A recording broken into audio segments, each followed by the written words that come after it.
Hey everybody. All right. Coach talk again. Well, am I a little too high here? All right. How's this? Better? All right, good. Now, I had comments last time. Everybody telling me I need my haircut. I really need my haircut this week. So, what that has to do with coach talk, I'm not entirely certain. However, people commented on it, and I'll let you know next week I have an appointment. All right. And the reason I didn't get my hair cut, or it was so long last week, is because I was supposed to get it cut the week before, but we got 18 inches of snow, and my hair guy was busy taking care of his house, apparently, and couldn't come out of his way to cut my hair. So, priorities. All right. So, we've got a few questions, and I have a short story for today. So I want to get right to it because last week when I was driving to Toronto, I answered a few questions, but I didn't answer one question as thoroughly as I would have liked. One of the questions I had was, hey, what do you do when you know a client is lying? And obviously it was a great question. I answered it in Coach Talk Q&A number 6, but I want to answer it a little more thoroughly today because it's really about specifically. So what specifically do you do if you know a client is lying? So what did I say last week? What did I say? I said, well, of course you got to say something and you've got to design it. Well, of course you've got to design in your relationship that, I've got permission to call you out on stuff and like, look, I'm going to be honest with you and let you know if this is working or that, or that's not working or whatever else. And you're going to want to be specific. Even look, if I think you're not being truthful with yourself, or even if you're lying, I'm going to let you know. Is that cool? Yeah, of course. And it's got to be an agreement. However, what this coach was talking about was something like, it wasn't like a lying in the moment. It was more like somebody just called me while I'm doing this. It was more like a question like, no, I don't eat that stuff anymore. Or no, I don't go to that part of town anymore. I just don't do that. And so what do you do when you know the client's actually doing the exact opposite of what you're talking about? And we all know at the end of the day, you have to say something. And it's really more about, okay, how do you say something? And I'm going to offer a couple thoughts because you can't really say what specifically or exactly how you'll say it because it's you versus me. And there's a couple different, there's different relationships and there's a different, there's different factors as you actually engage somebody. But the bottom line is you're going to have to say something like, hey, John, you've been saying how you want to do X, Y, Z or not wanting to do X, Y, Z. And, somebody told me the other day they saw you doing one, such and such, and then just shut up and let them deal with it. It's pretty rare that a client's going to double down and double down. I mean, if you've got a relationship and the whole idea is for them to grow themselves, they're not going to double down and make themselves into a bigger and bigger liar. Now, I would imagine if that happened, I would have to say, all right, well, because I don't want to say, no, you're lying, unless I actually saw it with my own eyes. You can't, riff on hearsay. So you've got to be careful with that. But I think there's an approach that's soft, but direct and clean, and lets them, provides a place where it's truth-telling as well as a soft place, so to speak, for them to land and feel safe enough to, talk to you about, the stupid stuff they're up to, perhaps. All right?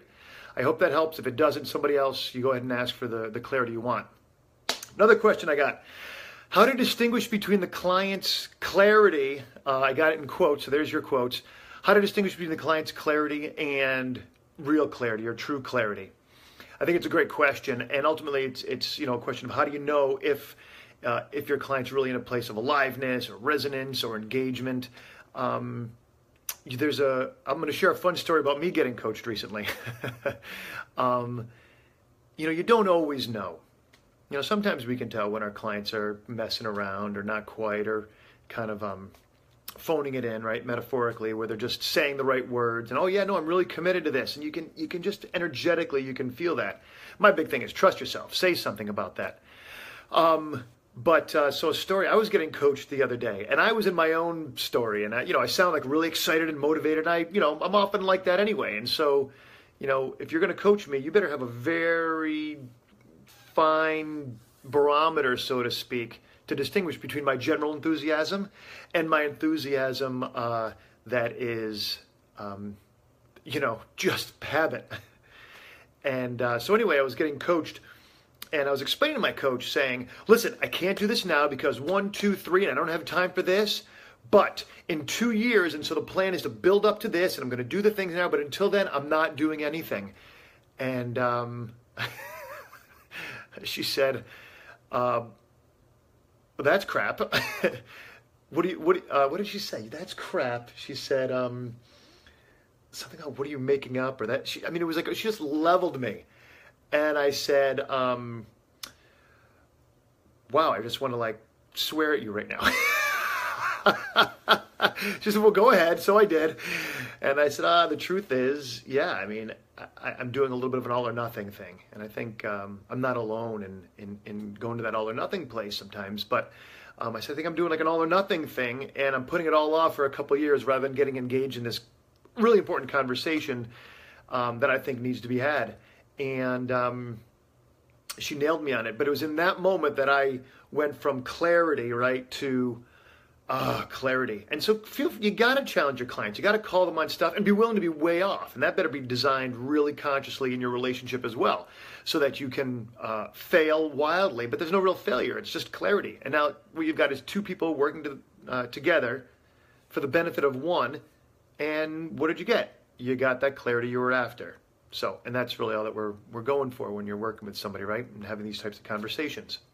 Okay. What time is it? Oh, we got time. Let's see. All right. What is the craziest call I've ever had?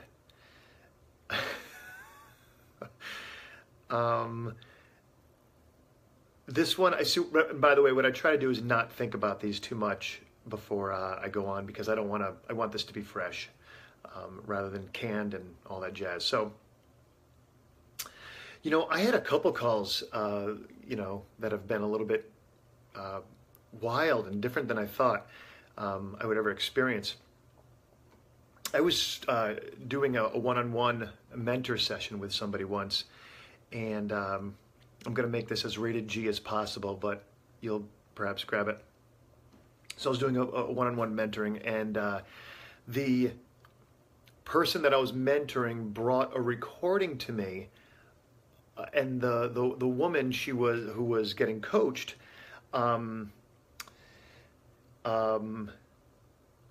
was experiencing something really enlivening, if you will, in a physical way, and pretending she was engaged in something that might be otherwise illicit to describe on Facebook. You might follow me. And she was doing this in a public setting. It was like a dance class. And she said she felt so freed. And this person was describing the act, if you will, that was happening in front of all these people, that she didn't even care what she was doing. And, my job as a mentor of coaches is to, listen to the coaching and dissect it and go, okay, this is where you fell down. Okay, pay attention to this. Okay, this is the stuff you can really leverage.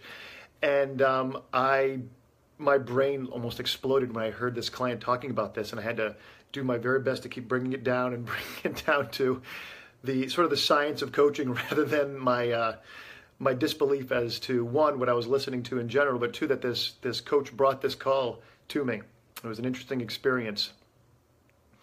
As a coach, the craziest call I've ever been on, I don't know. There's all sorts of things that are sort of, that can be surprising. But one that one of the calls I remember, it happened probably 8 or so years ago, that really opened me up in a really, really big way in terms of my capacity to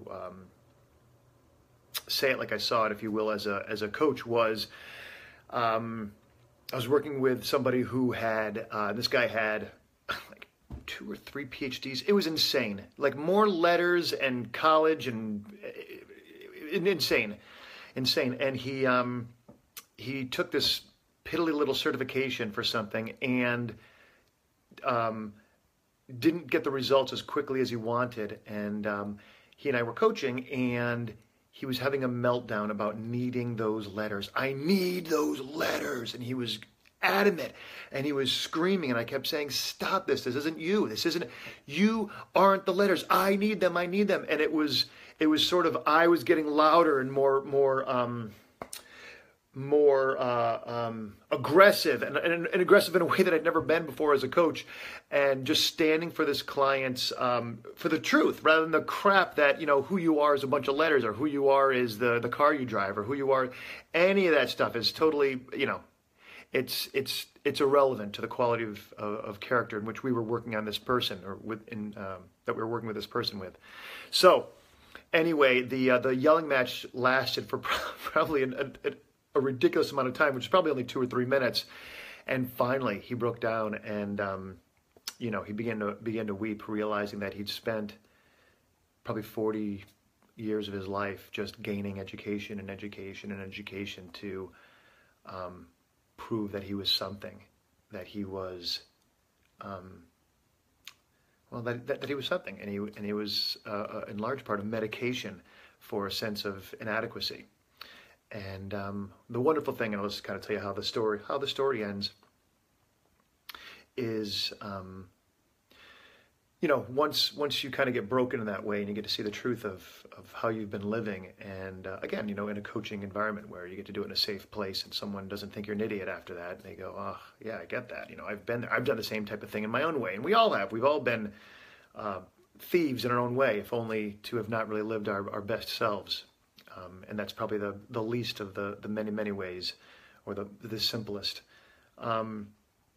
But you know, once he was able to realize, oh man, this is who I've been and how I've lived, and I've spent so many years, he began to recognize there's more, and we started to be able to work on a much deeper level in terms of who he was, and he could see all that he had developed and who he really, you know, was in a larger sense, and his quality of character, and begin to respect himself for those qualities rather than the, you know, the combinations and numbers of letters after his name.